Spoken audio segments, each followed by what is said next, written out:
앱스토어 UI 만들어 보기 이 프로젝트에 대해서 소개를 드리도록 하겠습니다. 네, 먼저 프로젝트는 이 스토리보드 프로젝트로 생성을 해서 스토리보드는 삭제를 하고 코드로만 진행을 하였고요. 일단 좌측에 이제 시뮬레이터를 켜서 보여드릴 거고, 오른쪽에 코드도 간단하게 설명을 드리도록 하겠습니다. 먼저 화면을 보시면 밑에 이렇게 두 개의 탭으로 구성을 했고요. 이 탭은 여기 보이시는 탭바 컨트롤러에서 이 두 개의 UI 뷰 컨트롤러를 등록을 해주어서 이렇게 두 개의 탭이 뜨도록 구현을 해주었습니다. 이 부분은 이 UI 탭바 컨트롤러에서 기본적으로 갖고 있는 이 뷰 컨트롤러스라는 프로퍼티에다가 이렇게 리스트 형식으로 이 UI 뷰 컨트롤러들을 넣어주면 이 각각의 UI 뷰 컨트롤러에서 설정을 해준 이 UI바 탭바 아이템, 여기에다 설정을 해준 이 제목과 이 이미지가 이 탭에 뜨는 거를 확인할 수 있고요. 네, 그렇게 해서 먼저 투데이 탭에 대해서 먼저 말씀을 드리도록 하겠습니다. 네, 이렇게 4개의 파일들로 구성이 되어 있는데요. 일단은 이 투데이 뷰 컨트롤러에서 시작을 하게 되는데, 이렇게 소개할 이 여러 가지 내용들에 대해서 먼저Plist에다가 이제 데이터를 담아놨고, 네, 이렇게 각각의 아이템이 타이틀, 서브 타이틀, 그리고 이미지 URL, 뭐 설명, 디스크립션, 이것들이 각각 이렇게 흩뿌려지게 되는 건데요. 네, 일단 여기 지금 Plist에 있는 데이터를 갖고 와서 이렇게 쫙 뿌려줘야 되는데, 네, 그 과정은 이렇게 fetch 데이터라는 이름의 함수를 만들어줘서 이 프로퍼티 리스트, Plist 디코더를 사용해서 이 today라는 구조체 형식에 맞게 받아온다. 이 Plist와 같은 형식으로 이렇게 구조체를 만들어줘서 데이터를 받아와서 가공을 해주었고요.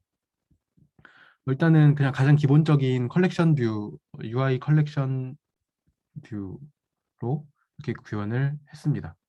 이렇게 받아온 방금 fetch 데이터라는 함수에서 받아온 그 today의 그 객체들의 리스트를 이렇게 today 리스트라는 리스트에다가 담아서 이렇게 사용을 했고, 이 컬렉션 뷰에서 이렇게 위아래로 스크롤이 되는데, 이 위에 제목을 today와 뭐 날짜가 표시되는 이 라벨을 딸려 올라가지 않게 해주려면 이 스크롤 뷰의 헤더 뷰로 구현을 하지 않고 그냥 일반 컴포넌트로 이렇게 넣어줄 수 있는데, 여기서는 그냥 같이 딸려 올라가도록 제가 이 컬렉션 뷰 헤더 뷰를 이렇게 스냅킷과 이 라벨들로 함께 오토 레이아웃을 사용해서 구현을 해주고, 이 투데이 뷰 컨트롤러에서 헤더 뷰를 이렇게 적용을 해줬습니다.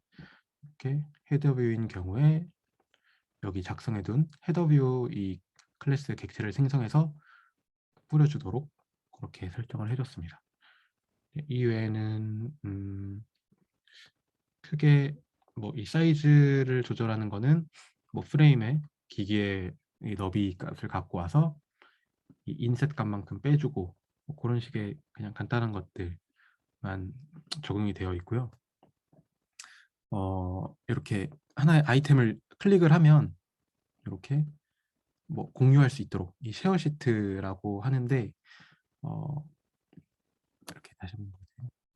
이렇게 공유할 수 있도록 이렇게 쉐어 시트가 올라오게 구현을 해주었습니다.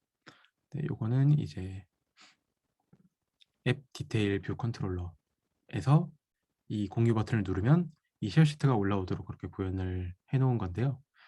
네, 여기 이 공유 버튼에다가 애드 타겟을 해 주었습니다. 코드에서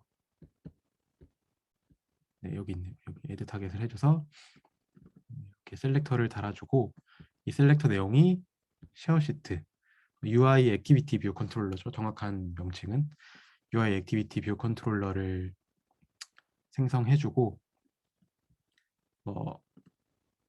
이 코드 내에 이 액티비티 아이템스와 어플리케이션 액티비티스를 사용해서 어떤 내용, 지금은 이 액티비티 이 투데이의 타이틀만 공유를 하도록 그렇게 설정을 해주었는데요. 어떤 내용을 공유할 건지 그리고 어디다가 공유할 건지 이 리스트도 설정을 해줄 수 있습니다.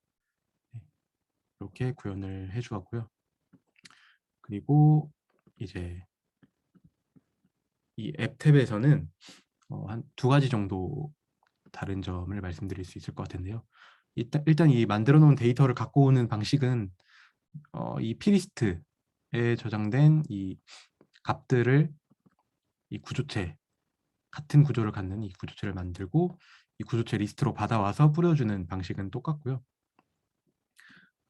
일단 섹션을 크게 뭐 두 가지만 말씀드리면 될 것 같은데요.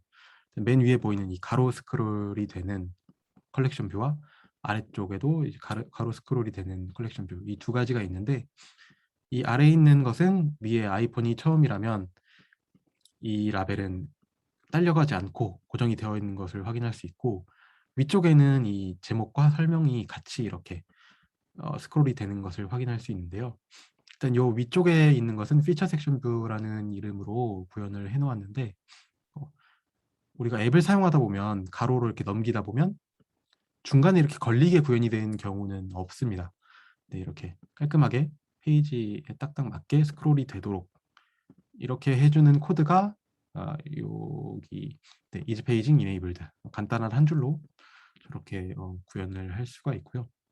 이제 스크롤이 되는 그 바도 원래 기본적으로 표현이 되는데 표현이 되지 않도록 이렇게 false로 설정을 해주었습니다. 가로 스크롤은 이렇게 기본적으로 이 컬렉션 뷰는 항상 레이아웃을 갖고 있어야 되는데 이렇게 레이아웃 스크롤 디렉션을 호리존털로 설정을 해주었습니다. 그렇게 해서 가로로 이렇게 스크롤이 되었고요. 네, 뭐 컬렉션 뷰 셀을 만들어서 거기서 이제 오토 레이아웃을 스냅킷으로 적용을 해주고 이미지를 바로 이렇게 간편하게 바로바로 이렇게 뿌려줄 수 있도록 킹피셔라는 외부 라이브러리도 갖고 와서 사용을 했습니다.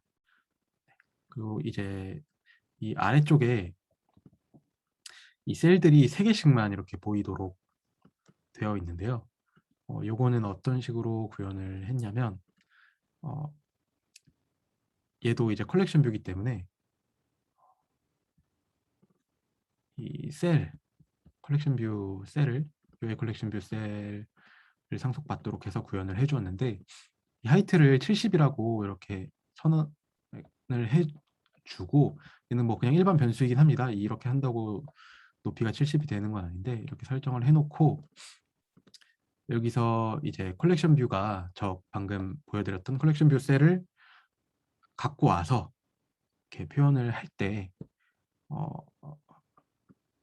이 화이트가 적용이 되도록 이렇게 size for item 메서드를 구현을 해주면서 하이트를 설정을 해주었고요.